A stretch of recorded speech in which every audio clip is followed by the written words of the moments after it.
A tornado watch has been issued for your area. I'm a category 5. Do the words dumpster fire mean anything? Oh, is this where I busted the forecast?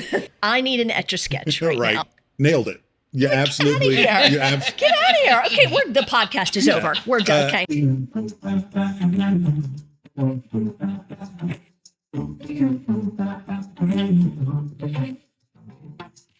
Who's your meteorologist? You know what I mean. When the forecast starts looking a little questionable, when a hurricane pops up in the Atlantic, or when there's even the slightest chance of snow, you want to turn to someone you trust. For many of us along the Grand Strand, those trusted voices belong to Andrew Dockery and Jamie Arnold from WMBF News.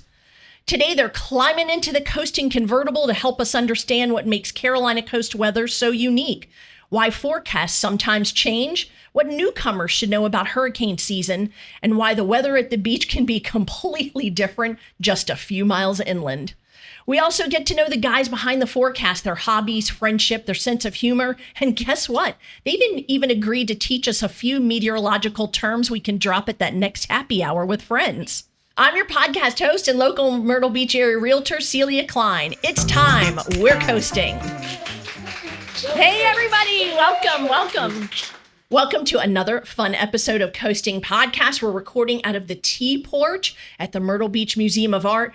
We've got a nice audience here today. Thanks for coming. But the really big crowds, guess where they are? Right across the street at the beach with their toes in the sand, or probably all the way in catching those waves, because let me tell you, it is hot here and that water is getting warmer. But we are so glad there are so many vacationers here. There are a lot of people here, and that water is really warm. I was in it the other day, and it's like bath water.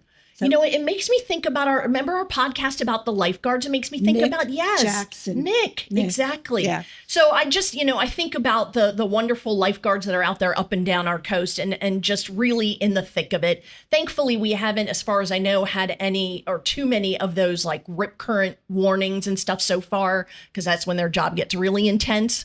But we just, we, our community, our visitors, we just owe it to them, and all the lifeguards for keeping the memories at the beach happy ones, right? Thank you, lifeguards. Absolutely. Hey, it's also the time of year you can be chilling on the beach, and then all of a sudden, I want you to think the music like Jaws. All of a sudden, you see these super dark clouds slowly creeping towards the beach. So you're one of those people who waits till the last minute and then you run for cover. Okay, no. No.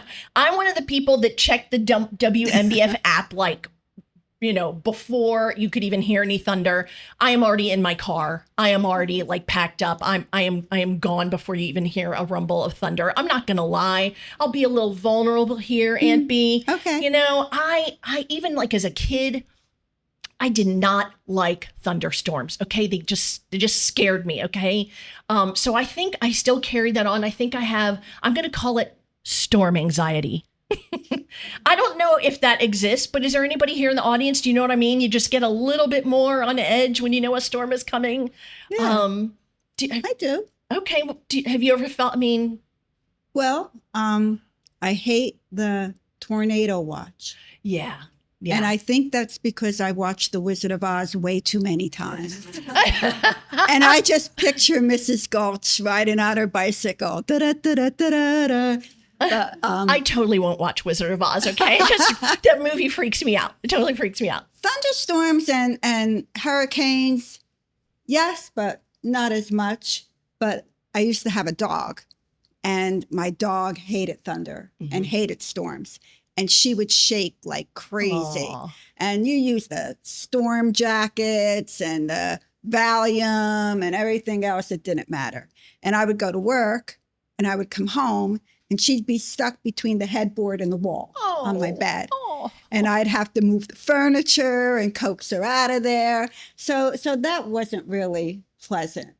At least you have an excuse to, get worked up, because it was about a creature. Okay. Right. So it's me, Aunt B. I'm the one with the issue. Okay. So I have been known to swear to God that if we know that there's going to be some kind of potential severe something overnight, I have been known to like be like, I will see you and I will go out of town just so that I know. And this is why. I don't know about you guys, but it's that in the middle of the night, your phone alert, okay? You know what I'm talking about, right? And it says, and it's this, I wish you could change the voice of it. It's like, a tornado watch has been issued for your area. And I'm like, who is that? And it scares the bejeepers out of me and it makes my heart race. So yeah, at least you have a dog to blame. And I don't have a closet in the middle of the house either. Right. I mean, I think about that too. I actually think at some point I might have sent a message via social media to Andrew to say, all right, so many in real estate love the open house concept, right? Which basically means you got nothing in the center of the house that you can hide, like, so where do you go?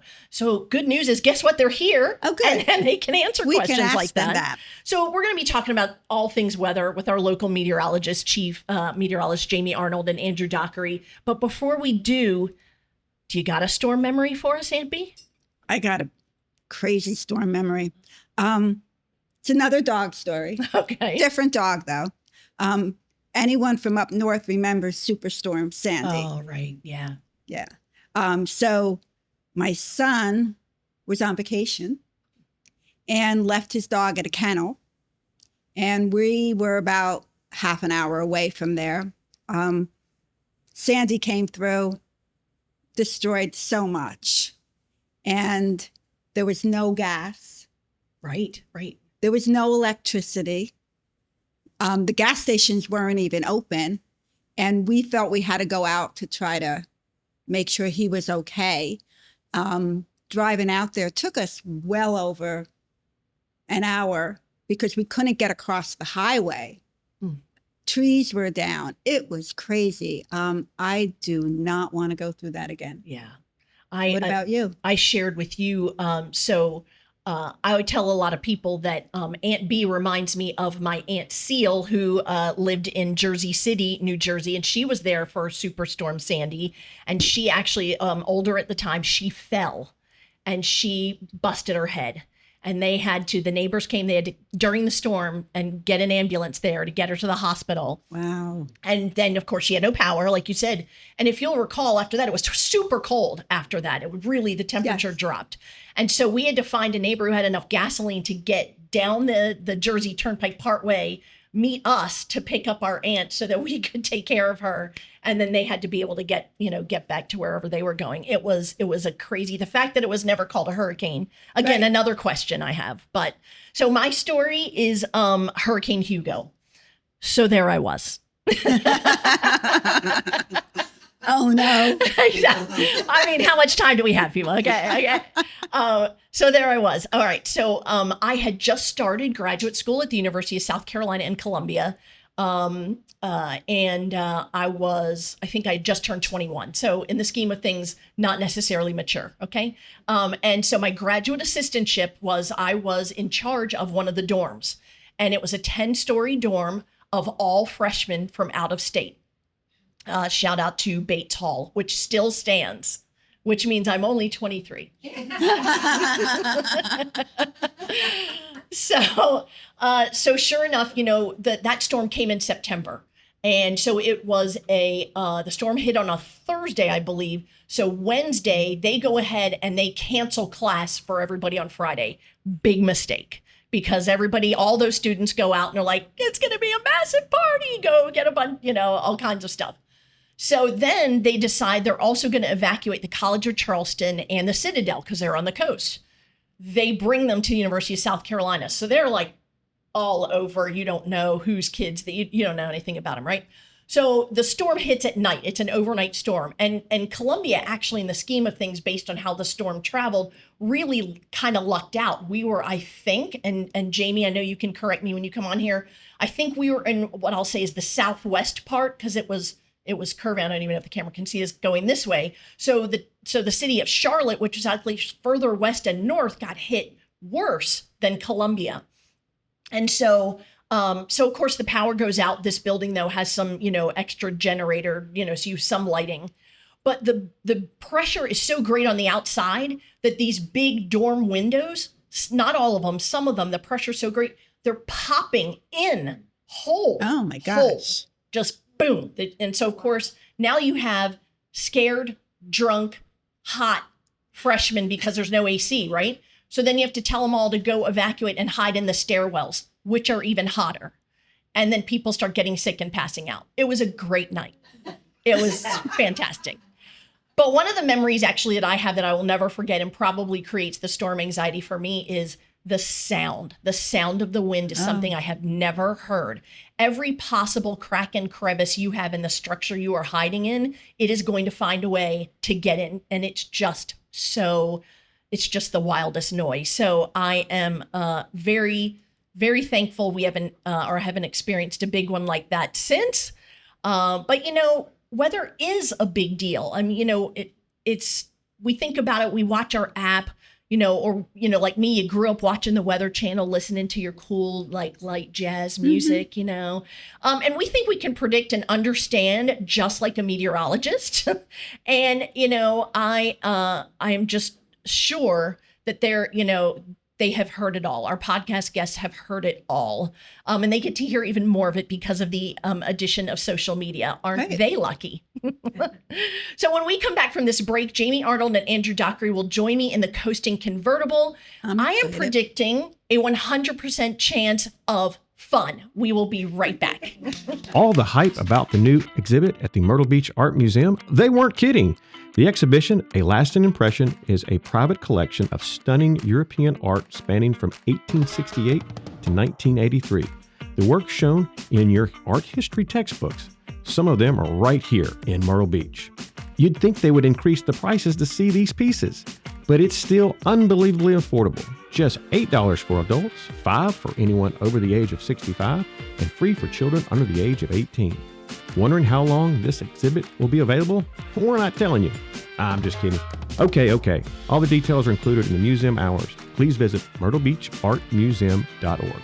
Welcome back to Coasting. Today's guests are two familiar and trusted individuals for so many of us along the Grand Strand. Jamie Arnold has been helping WMBF viewers understand Carolina weather for nearly 2 decades, with a career sparked in part by experiencing Hurricane Hugo while growing up in Charlotte. And Andrew Dockery joined WMBF after forecasting in Kentucky, where a childhood fear of thunderstorms, I did read that somewhere, eventually, I feel that with you, little karma there, eventually turned into a career spent helping others feel more informed when the weather gets serious. Together, they bring experience, personality, get ready, and just the right amount of weather geek enthusiasm to our local forecast. We'll talk hurricane season, coastal storms, why the beach can stay sunny while areas just a few miles inland get soaked, Jamie's love of snow, Andrew's love of golf and food, and yes, a few meteorological terms you can casually drop at your next party. Andrew Dockery and Jamie Arnold, welcome to Coasting. Thank you. All right, so we've all got, as you heard, Antby and I were talking about our weather memories, right? So it sounds like for the two of you, there might have been a particular memory that might have been a catalyst for you to get into this industry. I've got two memories, two main ones for me. One of them is actually my grandmother's memory. And it's a story that she told me over and over and over again. She was always a weather guru, like a lot of people of that generation. I think when you grow up in the South, in a rural area, you're farming, you're very attuned to the weather, and that's how she grew up. So I used to spend my summers with her, my granny, as I called her, and she used to always tell me a story. I was maybe 2 or 3. It was a typical hot summer day. We were out in the garden picking vegetables, and one of those sudden summer storms pops up. And she sort of gathered everything up, ran up to the house to the front porch, thinking I was right behind her. No, I was still in the garden, gazing up at the sky, rain pouring down, thunder and lightning, and I was fascinated by what was happening. And I still do the same thing today. I'm 20 years old, and still, if there's a good storm, I'm looking up. So, and then Hurricane Hugo, that was sort of what really sealed the deal for me. Being born and raised in Charlotte, experiencing Hugo. I love what you were talking about. The sounds. I'll never forget the sound of my childhood home creaking and moaning in the middle of the night. You can't see anything, but you can just Yes. hear. The only vague visions you could see in the middle of that night were when power lines or transformers would explode. Yeah. And so just in the darkness, you would get a brief sort of blue glow. And I remember during those power transformers exploding, seeing the trees in Charlotte, mind you, not at the beach, in Charlotte, almost touching the ground. They were, the wind was blowing them so hard, and just thinking, my God, there's literally not going to be a tree standing tomorrow morning. That you thought that everything was going to be flattened. It still amazes me how some trees don't manage to go down in that kind of wind. So those are the two sort of seal the deal moments for me. How about you, Andrew? Mine was more of a fear. It started out being terrified of thunderstorms. So grew up terrified of any severe weather that would move in, and would be glued to the TV to the point to where you mentioned it. You would always know, like, oh, there's the alert system. But my mom worked in TV, and she still does. She's behind the scenes. She does a lot of the ratings, the research. So I had like a backstage pass to get to go in. I'm sure the meteorologists, and I know still several of them there, were probably annoyed with me by the end of it, because that fascination of TV and someone being able to predict where the worst of the weather was kind of drove more of a fear into a passion. So most of those storms for me were not hurricanes, unfortunately, even though I love them now. It was snowstorms. It was severe weather. Tornadoes were big in Kentucky. And then just storm chasing, just getting out and getting into the elements and seeing how fast the wind could be, and being excited to drive straight into the storm, when probably, 10 years ago when I was doing that, I would have never done such a thing. But kind of learning the science and being like, oh, that's cool. But then also the difficulty, and I know you can test this, of, okay, severe weather's going to happen in this area, can't wait. And then you go and it's sunny skies and you're like, okay, what happened? So understanding, okay, hey, it's not always as easy as it looks and seems. So kind of the fascination. So you're telling me in order to get rid of my storm anxiety, I need to go back to school to Just become go a into it. meteorologist? Yeah, Okay. Easy All right. peasy. Yep, that's Oh, it. sure. Yeah. And just go straight into it, figure it out that way. So certainly a different approach. Obviously I remember some memorable storms. But yeah, it was always just kind of like the being in it. And I think that's what it was for Jamie too. Yeah. So Jamie, you have been at WMBF for a hot minute or two. 18 years ago last week. Really? Yeah, Congratulations. thanks. That's awesome. Yeah. So what are some of the things that have just been a pretty big change for you in how you do your work? 18 years at WMBF, 25-ish total. And I always tell the story when somebody says, what's the biggest change in especially the TV industry. When I first started in this business, one, I would wait behind the scenes by this giant, massive printer. You remember the massive printers from the 80s and 90s? They were called the dot matrix printer, and they would make that horrible zzz sound as each dot. That's how we had computer No, models. I don't remember those at all. No. Same.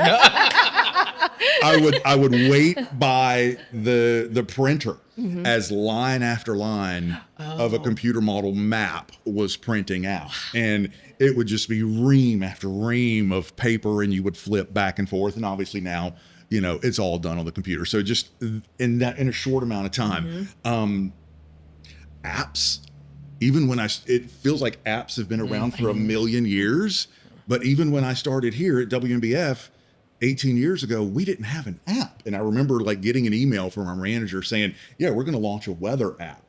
Okay, cool. And now the app is the number one thing Wow. I focus on during the day. People, when I started, it was appointment television. People would sit down, have dinner, watch the 6 o'clock news, and then you would watch nightly news, and then that was your evening. And some people still do that, but people are in and out, they're on the go. They want that forecast right here. And that is where our focus is now. Social media, digital, the app, that is where the focus is. TV now is almost like an afterthought, which is strange. Yes. A huge difference in how it used to be even 10 to 15 years ago. And now the changes for you, Andrew, coming from Kentucky now to a coastal environment. What did you have to get used to? We don't have enough time for that. Okay. As far as just learning the climatography about everything here is The sea breeze influences all of our weather within 10 miles of the beach. It will humble you quickly. We have a newest meteorologist that just started. Yeah. And he texted me 2 weeks ago. I was telling Jamie this. Hey, when you get a time, we need to go over the sea breeze. And I was like, buddy, that's going to be like 3 years of experience to figure Yes, that out. yes. But it has such an influence on the weather here in Myrtle Beach, the wind direction, how that could change, cooler water, then warmer land. Just the land-ocean interaction is really tough. And for anyone that's like, oh, it's pretty easy, just figure it out, I would tell them to give it a try and see how often you can hit a maximum temperature correctly. But I would say the same thing that Jamie said for TV. Like, we live in such a culture now, because I've been doing this for 14 years, 7 years here. We live in such a culture now that it's even changed the landscape of morning television. So it's like people wake up and they want to know it now. Not they're going to wait around for you in 5 minutes. So are you on social media? Can you post something to where you're the first thing they see in the morning? Or could you do weather every 7 minutes? And Jamie now knows that morning show is a beast, because you're doing weather every really 5 or 6 minutes. But you're on air basically every 7 minutes at least, if not more. Now, see, I would have thought one of the harder things for a meteorologist coming into an area is the pronunciation of the towns. It is. Like Saukesty. It is. I mean, come on. That's, It is. Kentucky had some weird ones too. Okay. I think you kind of get accustomed to that. And I was great where, this was my third market. So it's like, okay, you look at a map and you come in and you have those questions. Like, I remember asking Jamie within the first week, all right, these are the 15 I'm not sure. How do you say them? Is it this? Is it that? A lot of those new reporters who are starting out in our station right now, they don't know based off experience, like, hey, I should probably ask someone. So we've had some instances where they'll say it on air and it's like, that's not it. So the two that I get as a real estate agent when people are talking on the phone, of course, is going to be murals inlet. I'm like, it's not a painting, actually. Okay, we're going to try that again. And then, of course, the worst one that you're like, no, we're not an R-rated county. It's not Horry County. It's and actually, the natives, it's actually Ori, isn't it?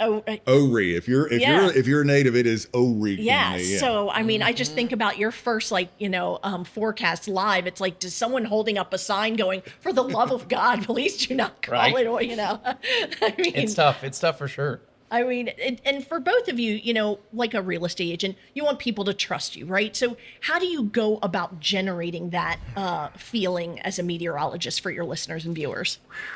I don't know. We're still trying to figure it out. 18 years and it's a struggle. There's a fine balance between giving a forecast with confidence versus being transparent about confidence or a lack thereof. On a day like today, it's not as huge of a deal, and it's going to be hot and humid, maybe a storm. Everybody kind of gets that. But I think back to the past 2 years and the snow, specifically the snow we had this year. The snow of 2025 was a little more clear cut. It was kind of, everything's probably going to line up. This past snowstorm was much more complicated, much more dynamic. And I spent the whole week, I think, explaining on television and on social media and trying to be transparent. Like, hey, one of you's probably going to get a foot. One of you's probably going to get an inch. And having to be honest that, there's some things we're still trying to figure out and trying to carry that through each day. I think the hardest part for me right now, and we've both been talking about this, is it's what he said earlier. Not everyone watches every day anymore. So just because we're explaining the lack of confidence in maybe an element of the forecast or even the entire forecast, and we do that on Monday, we'll say, 60% of your viewers didn't catch you on Monday. So then you have to explain it again on Tuesday. And it kind of feels like you're repeating yourself a little bit. But it's like just making sure to earn trust that you're saying everything they need to know as many times until you feel like you're screaming it from a rooftop. It almost feels like to the point where it's like, okay, am I doing enough? Or do I need to keep saying it? Like, we're still not sure. But then by the end of the week, it's like, well, if you don't get it, then we've done all we can do. we've plastered it everywhere. And I think that's a big thing. We also own when we're wrong. I think we do a really good job with that. Not everyone sees it, but we own when we're wrong or something goes a little bit different than planned. And I try to own it with a sense of humor. Yeah. I think that's my way of dealing with anything is humor. But if you kind of own, you know what? I'll get on Facebook. Oh my God, blew that forecast. Right. Man, can somebody help me out here? What did we do wrong? And I think that helps a little bit. Do the words dumpster fire mean anything? I mean, that kind of, I think, resonates with people. If, I may sometimes go in with a bit of a scientific explanation, but at the end of the day, I'm still going to work tomorrow. Yeah. And I can't dwell on it. Right. I can't. Okay, well, let's learn and move on. I've got the next day to worry about now. I think that confident TV voice has a little something to do with it too. What do you think, guys? When they can, when they come on and what. The confident TV voice you learn, and we've talked about this a lot. Speaking of this snowstorm, this past year. I don't know if you all remember the forecast, but initially, like that Thursday, the snow was Saturday into Saturday night. That Thursday and even that Friday, we're like, snow probably going to start about midday Saturday, about midday. By 3 o'clock Saturday afternoon, you need to be home. At 2 o'clock Saturday, the sun was out. And we were at work. We were worried so bad. And then it was 3 o'clock.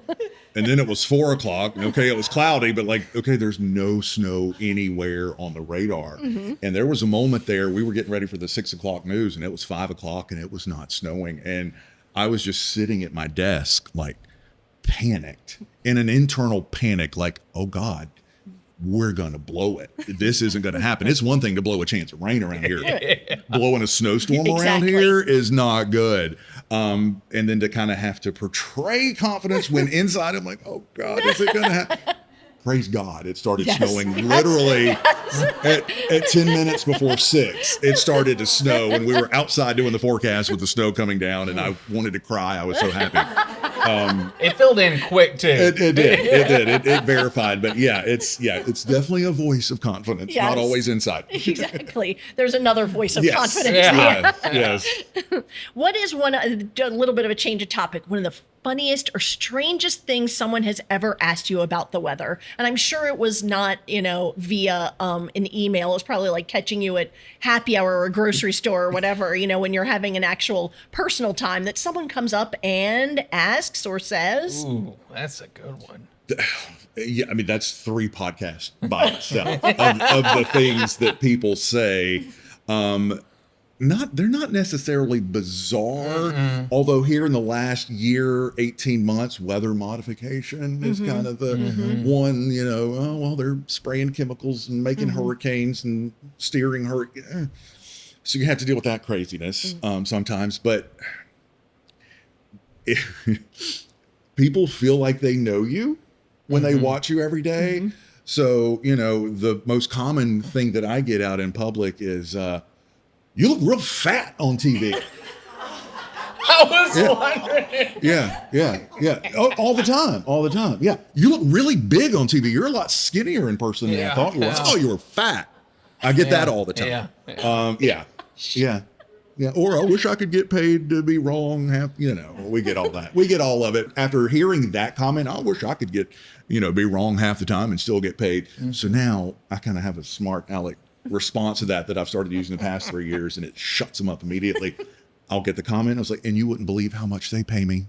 And they're usually like, oh, crickets. Exactly. All right. Alrighty then. Nice to meet you. Okay. Yeah. Not the funniest. I mean, the funniest moment, I think, Sam's Club, in the bathroom. Oh my gosh. Just breaking a barrier, I guess. Hey, what's the chance of rain on Saturday? Urinal to urinal, just guy. And I'm like, excuse me? And I was so called off guard, I didn't even answer him. I literally panicked. That's the one that sticks out to me. The fat thing is also a big one. You look a lot older in person. I'm like, oh, so I look younger on TV. What else? I don't know. I think that's mainly the big ones. Yeah. what you said. Crazy. Now we're going to dive into some of the weather stuff because we got a lot of questions about weather. Okay, so I used to live off Highway 90, which is technically Conway, but you know you're just taking that 7-mile road in International, and you're already in Myrtle.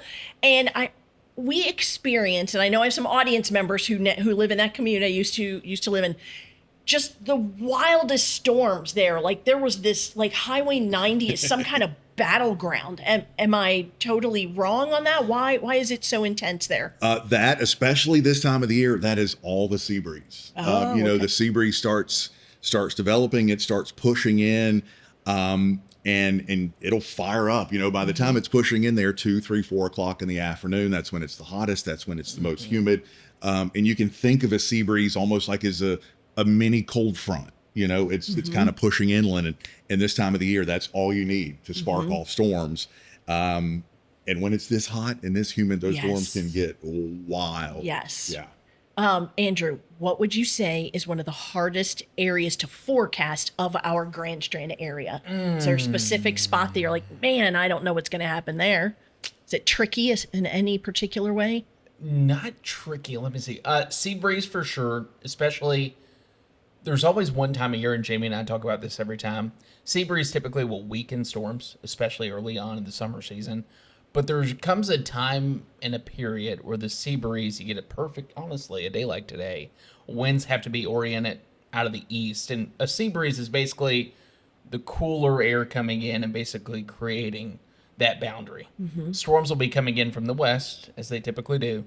And there's a time of year, typically June-ish, late June. We really haven't had it yet. Yeah, not yet. It's going to come. And there will be a time where you're going to be like, oh, I remember Andrew saying this. Storms are coming in from the west. You can see a sea breeze is present, or even if you're out on the beach, you can feel it. That sea breeze will just blow that line of storms bonkers to the point to where it's like you put a 30 to 40% chance of rain in, or whatever. But you see it coming in, you're like, oh, is this where I busted the forecast? And it happens usually 1 or 2 days a year. And we're going to be due for it. And I hope that's what kind of gives us a good 2-3 inches of rain. It was 4th of July 3 years ago? 4 years ago. 4 years ago. I lived in Little River then. God, Yeah. that was Oh, crazy. That was the crazy one, yeah. same culprit. Yeah. That was the exact thing that we're talking about. And they just stay and they stall and they just blow up, and big rain producers. We're due for it. We need it badly. But Yes. that's probably the toughest day to forecast personally. Because you know it's always a possibility, but it's like, is it going to happen? So one of the things, I have a brother who lives out in Colorado. They're always, of course, there's always fire risk, right? I mean, it's just always so dry, and they beg for that snow in the winter so they can have that good water table. So here I am talking to him. I'm like, we're in a severe drought. He's like, what? And then, of course, one day I might be like, we had an inch of rain in 10 minutes, So, I mean, from the standpoint of, let's talk about drought, because people don't think of the Myrtle Beach area and then think drought. So either one of you, I mean, is this normal even for this time of year? We've had droughts. I have to say, in my 18 years here, this is probably one of the worst. Usually, as we start getting into June and July, we do start to get the daily thunderstorms that kind of will chip away at a drought. But man, this one, it's hanging on a long time. And I'm a little worried now that it may keep going for a little bit right on into, maybe August.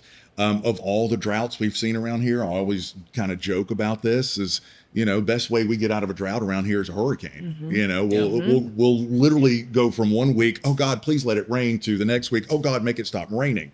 We did it a few years ago. If you remember the flooding that we had from Debbie, we were also in a severe drought, and we went from record low river levels to the rivers flooding in a week. So we're going to turn this around at some point. Exactly. Probably in a big way. When that point comes, I'm unsure, but I think certainly by the winter, but I think it's probably going to be a pretty dramatic reversal. Yeah, because July is usually, I always think to myself, it's one of the more wet, we have more precip in July, and I always think that's the month we have the most visitors. And they're always on, in the Facebook groups, the forecast says it's supposed to rain every single day. Right. And all of us locals are like, yes, we need it. Good. So when we hear, Andrew, that you guys give a 40% chance of rain, can you please explain, what does that really mean? You want the political answer or the right answer? Technically, what that means is if I say 40% of the coverage area that we forecast for will get measurable rainfall in that day period. That's how I do it. The official definition, this is where it gets tricky, is the probability equals confidence times the area. Wow. Okay. I need an Etch-a-Sketch right now. Yeah. Right? And it could get really complicated. So, for instance, if I say it's going to be a 60% chance of rain, but I'm only 50% confident, theoretically, by math equations, that means it's a 30% chance of rain. That's confusing. That's not how I forecast. I know that's not how he forecasts because math is hard. But Well, what are you saying, Andrew? to both of us. But I forecast where I say, hey, 30% chance of rain. I think there's a good chance 30% of our area sees storms today. That's the easiest way to explain it. That can be a little bit more complicated, but typically if I know there's going to be more storms in the PD, that's why you'll see a higher chance there, lower chance for the beaches. Right now, though, the rule of thumb, when you're in a drought, you forecast a drought. Even if the data looks good, you go lower. So that's like today we went in and I told Jamie, I was like, I'm trimming them down. Yeah. 30%. We're going to figure it out. And we've even gone so far. I have a very strict rule, and it's the first thing that I tell everybody who starts on my weather team. You will never, ever see me use a 50% chance because it's too easy for, Joe Public to say, well, there's always a 50-50 chance it's either going to rain or it's not. So you'll never see us use 50%. You'll actually rarely see us even use the percentages. We made a decision 2 years ago, like on our 7-day forecast, just to take the percentages off and say a couple of storms, a chance of storms. If it's going to be a washout, it's going to be a washout. So we've gone to just back to more descriptive terms to just avoid that confusion because it does get too complicated when people think about it. When you try to explain it, I'll still occasionally, like Andrew said, if there's a typical summer day, which is 20 to 30% around here, I'll say, 80% of you are staying dry today. The other 20% of you may get a storm. And hopefully that helps get the message across. And we've got a lot of positive feedback from taking the percents off. That's good. It's easier for everyone. And I think it makes you plan accordingly when you just see a couple of storms rather than 40%. We've had so many people cancel stuff for 40% storms back in the day. No, they can make the judgment, I think, better off like a few storms. Okay, cool. Got it. Yeah.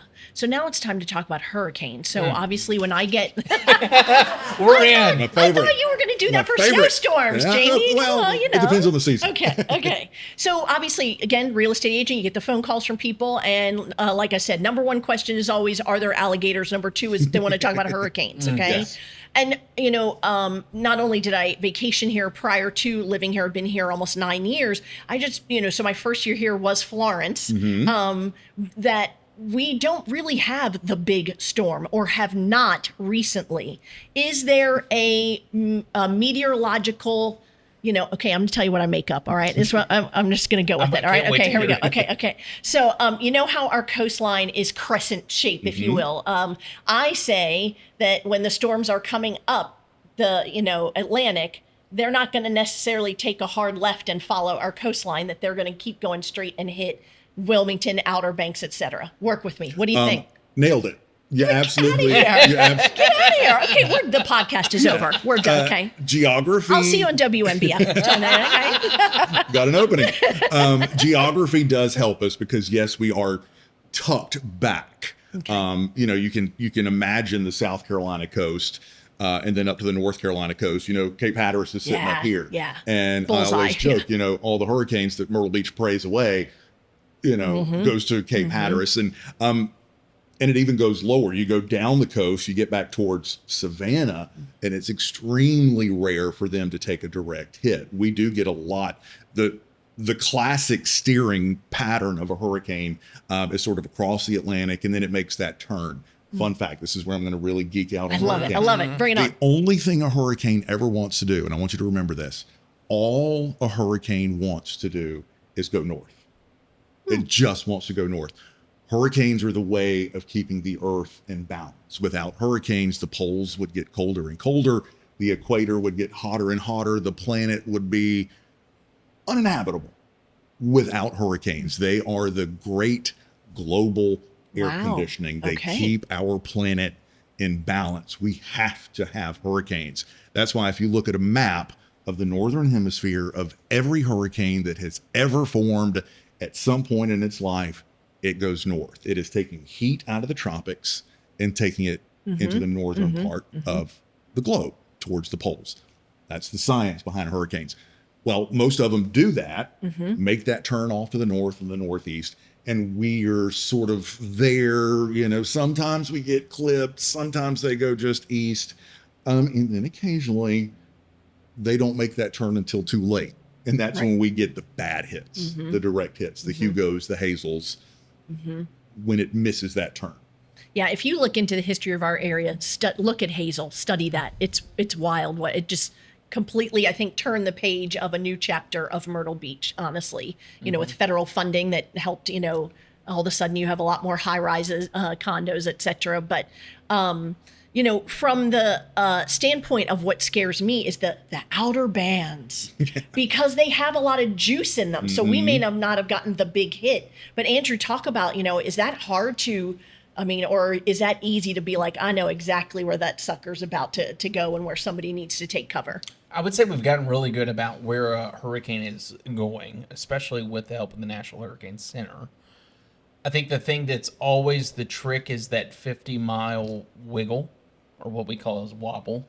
That 50 miles can make all the difference on if you're going to be talking storm surge, tornado threat, strongest winds. Typically, we're not as confident there until 24, 36, 48 hours out. But that cone is, hand over time, has just continued to be so good that I think is the easiest part for us. What really helps us out is, and I know people hate to hear it, but we have lived in an area, especially with that active pattern with Matthew and Florence, where it was, 7 years in a row with the named storm.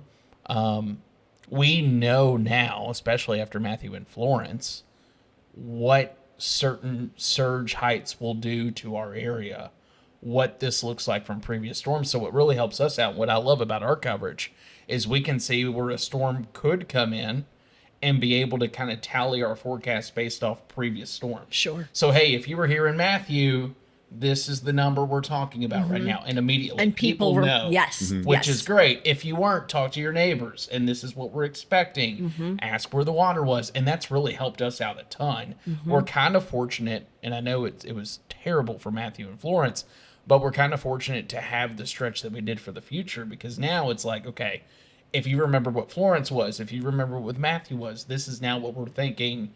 These are the numbers. Remember what it did for your area and kind of adjust. So that's helped us out tremendously. The outer bands are always going to be the fun, I think. That's what gets started. For us. Fun for us. But that's what starts the, okay, let's tweak the forecast a little bit more to the south. Okay, here comes the tornado threat. No, the tornado threat's going to miss us. That's where really we start to check the boxes and kind of know what the next 12 to 18 hours is going to be. When we see those outer bands, we can basically, I think, tell you at that point, okay, hey, we know what's coming. So, How do you guys keep the adrenaline in check? I would just think during. I don't know. I mean, It is literally, and we always have to preface this. We even do this on our own podcast. We don't wish hurricanes here. Yeah. We don't want to see damage. We don't want to see destruction. But we are meteorologists. And the power of a hurricane is exciting. The challenge of forecasting a hurricane is exciting.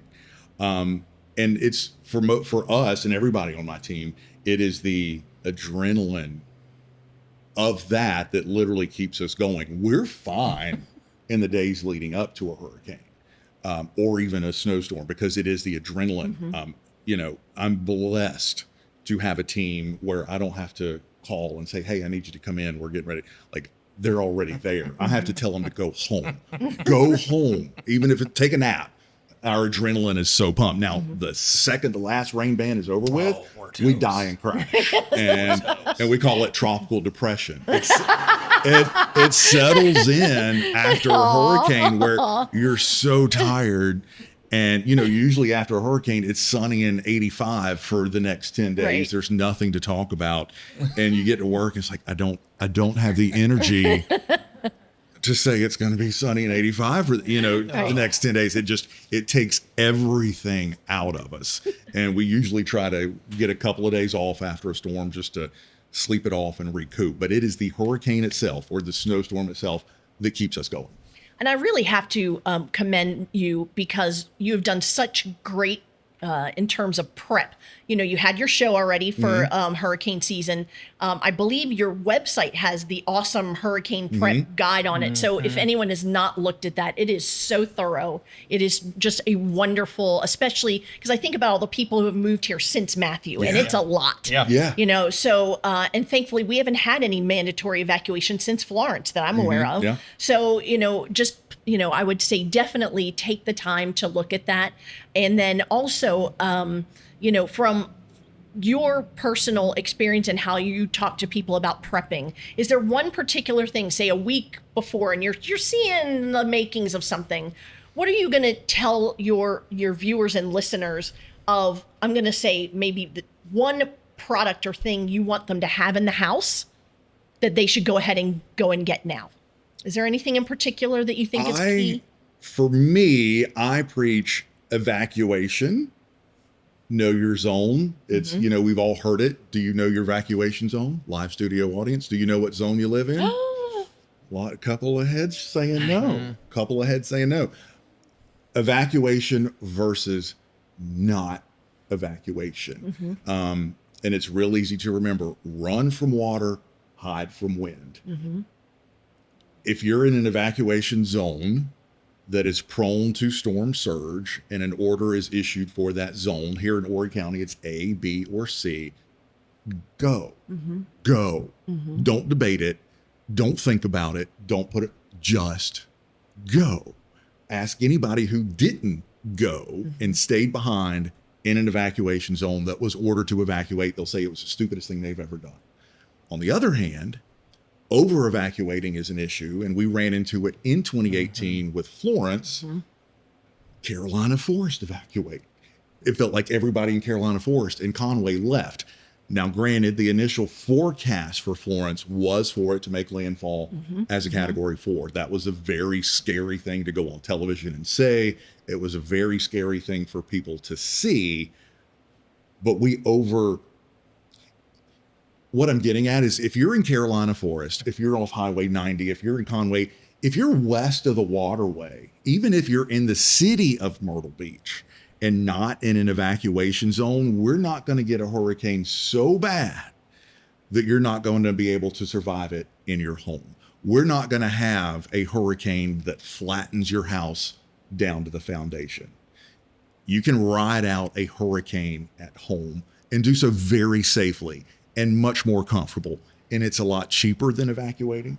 It's a lot safer than evacuating.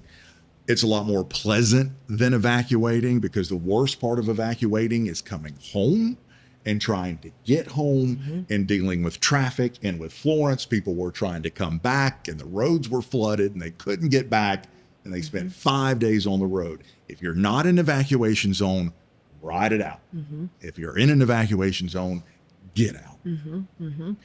From a real estate standpoint, I'm sure you all remember, those of you who got new construction homes, the county is required to give you those wood boards. They're in your garage, and they are basically worthless, really. I mean, all you're doing is drilling holes into your house, and you're going, why am I doing that? But I always like to say, no matter what window protection or whatever you do decide to put on, which there are tons of companies here that offer it, if you choose to put those on your house, leave your house, because then you have just gotten rid of egress, right? So if heaven forbid something happens in your house, like a house fire, kitchen fire, whatever, you have just made it all the more difficult to exit your home. So just remember, if you board up, pack up and go. So that's the one as an agent I like to add. And in most cases around here, if you are west of the waterway, we use the waterway all the time as sort of a defining sort of geographical point. It's a defining weather point. If you're west of the waterway, unless it's maybe like a Category 4, you're going to be okay not boarding up. The wind decreases dramatically from the beach. You know, it may be blowing 125 here on the beach. You get to the waterway, maybe 90. You know, that's not, again, that's not blowing your house down. No, it's not pleasant. It's scary. It's knocking down trees. It's knocking down power, but it's not gonna, like I said, sweep your house down to the foundation.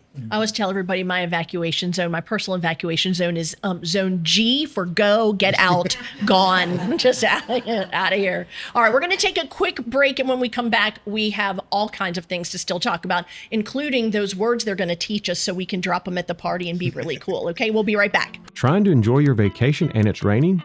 Don't go to the mall like everyone else. Check out their very unique Myrtle Beach Art Museum. Not only does it include works from a variety of artists, but it also includes a gift shop offering one-of-a-kind items you can give to your loved ones when you return home. For example, during our exhibit, A Lasting Impression, the gift shop will be offering beautiful fans featuring images of the painting Siesta in the Shade, along with other custom items inspired by the exhibitions, including notebooks, folding mirrors, and prints. And wait a second, the museum members receive a 10% discount on all shop purchases. Looks like there's a deal everywhere you turn. Visit the museum and the gift shop today.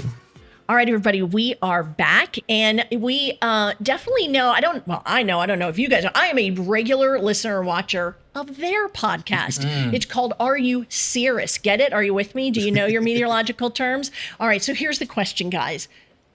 When did you decide? I have a feeling you were already having these conversations exactly like you have them as your podcast, but someone just said, why don't we just hit record? I mean, how did it come about? Ian. Yeah. It was the magic of Hurricane Ian. I'll let Jamie tell the story. It was Hurricane Ian. And while we're sort of doing hurricane coverage, it can get exhausting because you're on air. You're saying, we're on the air for 24 hours straight. You're sort of talking about the same thing, and it feels a little flat sometimes. So Andrew and I were working together, and I just thought, let's have Andrew and I together on our big monitor and just kind of see how it works out. And that way it's more of a conversation. Maybe we'll kind of connect with viewers instead of just maps and graphics over and over again, if we just sort of banter back and forth. So we tried it out. And I hate to be like this silly about it, but it was literally like TV magic. We were finishing each other's sentences. I knew where he was going to go next. He knew where I was going to go next. And it was just perfection. And by the time the hurricane was over with, we were like, we should do this. We should do something with this. And that's where the podcast was born. And so the podcast, and even now when there's some big weather coming, we're like, we're scheduling. We're like, all right, when are we going to do our tag team? Because we love it so much. We love just being able to bounce off each other. It's so nice too because it's a different approach. It's one of those. It's like if I forget something, I know he's going to address it, or if he's like focused on one thing, I can tackle another. It just flows so well. And we actually got some calls and emails about it. Like really loved the two of them together, explaining it, breaking it down. And I think it just changed it up, made it a little bit more dynamic. And then that's where the podcast took off. Lord, we've talked about a lot on there. Yes. But yeah, it's fun. We're so together on that. We could show up, and we do now, and not even know what we're going to talk about. All right, Jamie, what do you want to talk about today? Okay, cool. Let's go. And 55 minutes later, there's the podcast. Yeah. That's just the beauty of it. It just comes naturally. And here's the thing. It doesn't always do that with people on TV. Like I've had conversations with, and I know you could say it, where you have to force what you want them to say. And it's like, okay, they're not following. Right. But you don't have to do this here. It's what's so great about it. Yeah, I can tee it up and Andrew takes it. Now, there's been some times where I tee it up and I'm like, here it is.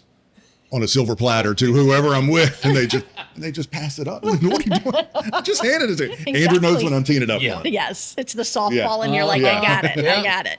So, Michael, as my producer, I just want to let you know that I'm so never going to come with just what are we going to talk about today? I'm way too type A. I would be twitching over here, right? All right, now it's time for I'm going to give some meteorological terms. Our audience, if it is a real meteorological term, thumbs up, okay? If you think it's bogus, thumbs down. All right, you ready? Here we go. The Albany Clipper. Oh, yeah, from New York. Yeah, it makes it chilly. Is that thumbs up or thumbs down? Is that a real meteorological term? Anybody? Thumbs up, come on. Oh, I'm seeing one thumb up and mostly thumbs down. Andrew, the real answer is Albany Clipper? Like what? I'm going with the sideways thumb. because it's half true. I was going to say, I've heard a variation of it. You That did that is- on purpose. Yes, I did. Okay. The Alberta clip. Yeah. Yes. was like, yes, I've heard of yes, Berta. it's okay. Yeah. It is in fact from Canada, and it is Over here cold. thinking of, we got to do this now. What's fun? Albany. What's fun? This is why Andrew's going to be late to do the noon, because I can't let Alberta Clipper go. Everybody's heard the Alberta Clipper. It's a little fast-moving storm system that dips down from Alberta in Canada in the winter. It usually brings cold. It'll usually bring light snow to the Midwest and Great Kentucky, Lakes. we loved them. Yeah, love them. Did you know there's also a Manitoba Mauler, No. a Saskatchewan Screamer? Okay, who's writing these down? Okay, I mean these Yeah. are the ones, people, right here. Okay. All literally of the same type of storm, but where they come from. So yeah, the Manitoba Mauler. Yes. Okay. Saskatchewan Screamer. Oh, Saskatchewan Screamer. That's a Yeah, good one. right? Oh, I'm so using that on. Yeah. Okay. Are we ready for the next one? Everybody ready? Okay, here we go. The old heat cone. The heat cone. Yeah. Yeah. Thumbs up, thumbs down. What do we think? Is that a real one? The heat cone. You're pretty good at this. Oh, Jamie gave me the right. It's thumbs down. Andrew, what is the correct Heat dome. dome? It's the same shape. Kind of, but yeah. Oh, darn. You know, Okay. high pressure system blocks everything from happening. Are we in one of those? Yeah. Yeah. That's what I thought. It's like a snow globe with no Yeah, snow. right. Yeah, exactly. All right. We're ready for the next one. Here we go. Polar Gore-Tex. Polar Gore-Tex. Huh? Right. Oh, I see something. Not sure.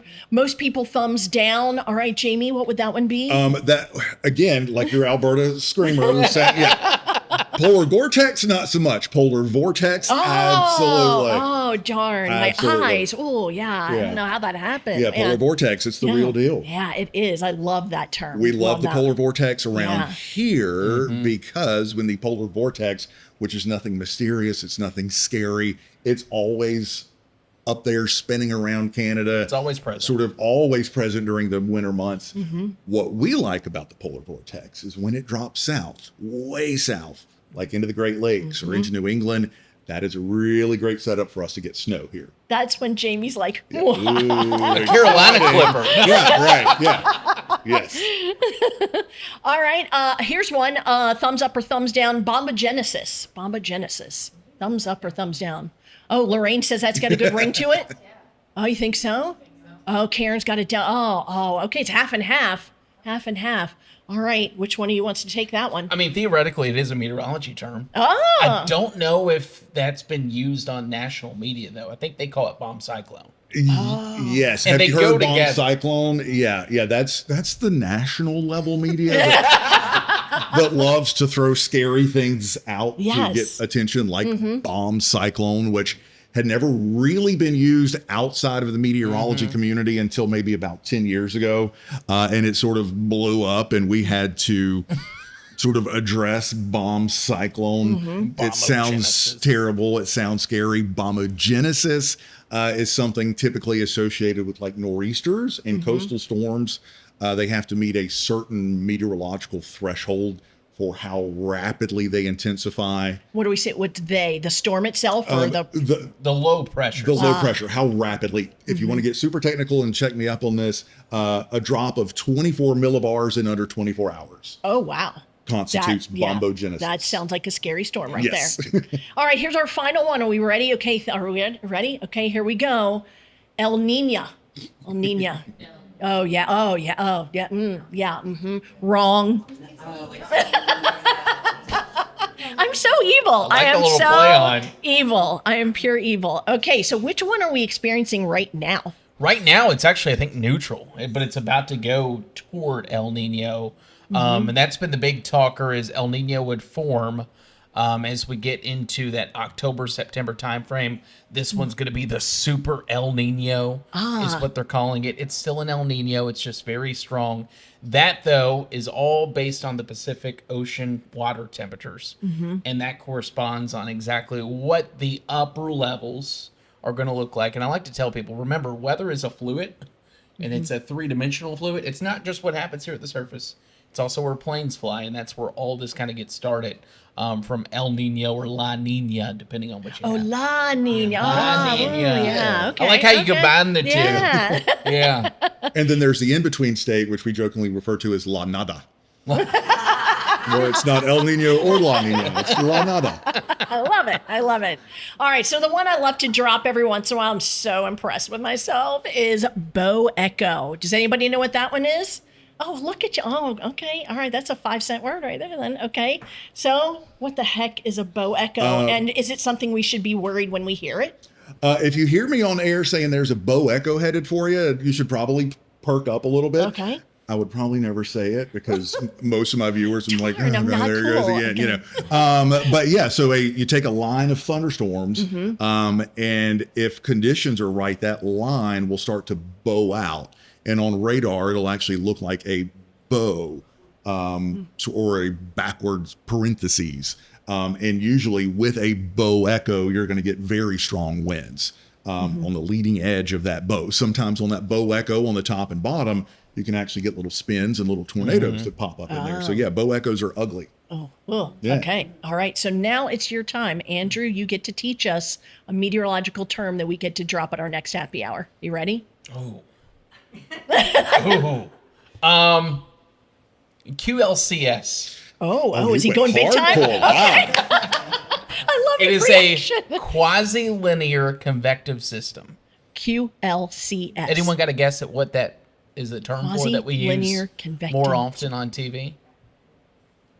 A line of storms or a squall line.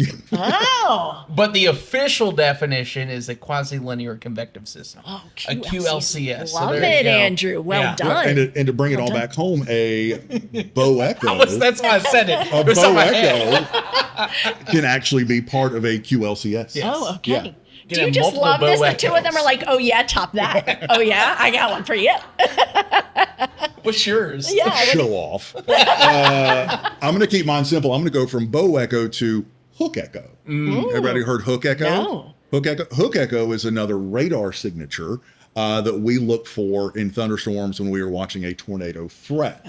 So you have a thunderstorm, sort of the parent supercell thunderstorm. A supercell is different from a regular thunderstorm, and that a supercell thunderstorm is actually rotating. The entire thunderstorm is rotating. So if it's rotating tight enough and conditions are favorable enough, on the backside of that thunderstorm, you'll see a little appendage, and it looks like a little hook or a backwards comma. And it's right at the base of that little comma and that little hook where you look for a tornado.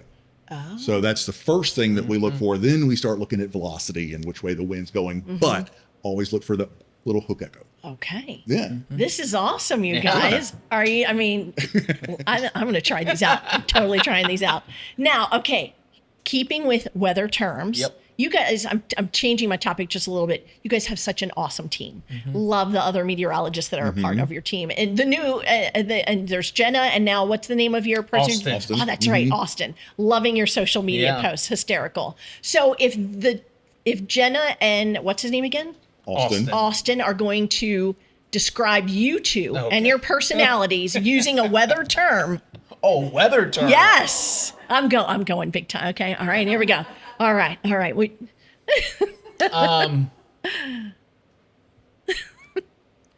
Rainy day.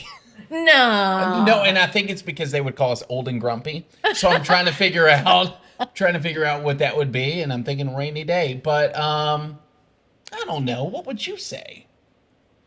I don't know what they would call me. I mean, some of the things I couldn't ever say on the podcast. It depends on the day for me. Yeah. Okay. Some days, especially if I'm pumped up full of adrenaline and there's a hurricane coming, I'm a category 5. Because we got a lot to get done, and we're getting it done right now, and we're doing it my way. And if not, you're out the door. I think we need a T-shirt. Captain Cat 5. I like that. We got I a like little it. scale for his mood. Yeah, I yeah. like it. I like it. And then there's days I feel like it would be like sunshine. That's easy. Like we're always in a good mood, which is nice when we work together. But yeah, I just figured like those two together, especially if they're talking about us, will always take a jab. They will. Yeah, they're going to take a jab Yeah. at us. They're the kids. Yeah. I want to talk about the feel goods now. When people either send a message to you or get a hold of you and just thank you, or just, say in some way how much they trust what you're doing. Tell us about one of those. Any of it. I love it. Some people will come up and say, "Oh, I'm so sorry to bother you. I don't want to." Please bother me. If you see me at Kroger, if you see me at Walmart, if you see me, please come up. And you can tell we love to talk about weather, and I will talk about it. I don't care if I'm having dinner. I don't care if I'm sitting at a bar having a cocktail somewhere. Come sit down and let's talk about it, because one, that means you're watching, and that means I'm getting paid. Same. Two, we just love it. We just love it. Come up and let's talk about it. Yeah. The inbox is always, I feel like, full at some point with both of us. And we try to respond to as many nice and not nice messages as possible. But it always makes your day, because it's like, this is what you grew up wanting to be. And I think of like going back to even me, like being terrified of thunderstorms. Like, I looked to one person back then. And if we could even be remotely close to what that person is for someone else, day made. Yeah. Or they can trust us enough to turn on the TV to say, "Oh, what's Jamie think?" Got it. All right, perfect. Well, we're done. Yeah. That's always what it's been. And I think that social media edition has just changed your world so Oh, much. yes, it has. And so you get all kinds of comments, right? And so one of the questions I had in there is just kind of like, is there anything out there under the umbrella of meteorology, pun was intended, that you just want to write back, "Trust me, that's not true," and magically have that particular topic Lord. There's a disappear? lot. Weather modification. Yeah. And for some reason, all the crazies flocked to my Facebook page when the weather modification kind of started to go crazy. It really took a foothold with Hurricane Helene. That there was this narrative that just crept up that Helene was steered into Western North Carolina, and that hurricanes never do that, and that it's never rained that much. Wrong, and I felt like it almost sort of preyed on the ignorance of, not that people are ignorant, but just the history of weather. Massive floods in the mountains of the Carolinas or West Virginia or Virginia from tropical systems has always happened long before we were here. And it was terrible, and it was horrible, and it was heartbreaking, but it was not new. It was not new. Hurricanes have always done that. Hurricanes carry insane amounts of moisture. You run that into a mountain and you're gonna get insane rain amounts. But just this narrative blew up that it was modified and steered and pushed that way for some sort of political land grab, whatever. No, we can't do that. Right. And conversely, go ahead, Andrew. And I wish, and it goes in the same retrospect, and I don't say this because it's going to be like, wow, that's harsh, but I wish everyone could go through a Florence or a Matthew or a Helene or a weather-changing event. Doesn't mean that anything happens to them, but I wish they could go through something like that, so when we're forecasting the potential, it's taking more serious. Does that make sense? Yes. Because there's still so many people in our comments right now, it's like, "Oh, another bust, here we go," or "This is never going to happen." And it's like the people who used to say that and then something does happen. They'll never type that again. You get what I'm saying? I don't wish that on anybody, but it's also like, very much. you understand, like, this is why we prepare. It doesn't say it's going to happen exactly how we expect, but it's that psychology of weather, an event happening in your area that eliminates a lot of those issues, like weather modification. Right. Conversely, now we switch, and our last question is, what is something after doing this for the years that you have that still just amazes you? I still get amazed that I get to walk into a TV station every day and like I'm in a cool studio and like with bright lights. I mean, it's pretty simple. Like I'm in front of bright lights on a green screen talking about weather every day of my life. That still blows my mind. Yeah. That this is our job. Yeah. I mean, it is. It's just, it's weird to think that, and my wife would say it. I mean, we've talked about this. It's to the point where it's like, when the weather's quiet, we relax. We still post, we still work. Sure. But we're going to put in the hours when hurricanes come, obviously. So it's like, if it's sunny and 85, I'll bounce early. I've told boss man this. It's going to all come back. So my wife works a very office-like job. So it's like, she's like, oh, you're going to go play golf again? You're going to go to the beach again? Well, yeah, but remember this when we're working 6 days in a row. Right. But, you know, just being able to do this and the connections that you made, it's like, is this really real life? It just it never sets in. Never sets in. Yeah. So everybody watching this episode, gee, can you tell they love what they do? Yeah, right. It's also clear how much knowledge, care, responsibility goes into helping this community stay informed. Thank you both for the work that you do, for the countless ways you show up for the Grand Strand, including your community service, and for helping us better understand this place we call home. Did someone say home? That's right. People moved to our area of the country because of the moderate climate, the beautiful sunshine. Have you been pondering a move? Well, guess what? I'm a real estate agent. And I just like they love to talk about all things weather. Honestly, I do love to talk about all things real estate. And it's a very dynamic market, just like it's dynamic for them. It's always changing. So please, if you are looking for your castle in the sand, I hope you'll give me a call. My phone number is at the end of this broadcast. We thank you so much for listening. And as always, keep it coasting. And B, I just can't. Why? Why not? I've got to go to a museum today. Oh, it's so hard. Yeah, I'm going to have to find a date. That's right. The executive producer of the Coasting Podcast is Celia Klein. Producer is Michael Lehman of Framewave Visuals. The opinions expressed herein are solely those of Celia, Aunt B, and any special guest. Good news. Agree or disagree? You have that liberty. Special thanks to Jamie Arnold and Andrew Dockery from WMBF News, our Coasting Podcast live audience members, all of our new followers on Facebook, Instagram, and TikTok, Lauren Baker for crushing it on their social media content, and to the makers of the Blueberry Lime Mocktail at Sabatini's in Fells Point. Delish. As always, thank you to our members of our armed forces and their families. May God bless you. Celia is a licensed realtor in both South and North Carolina.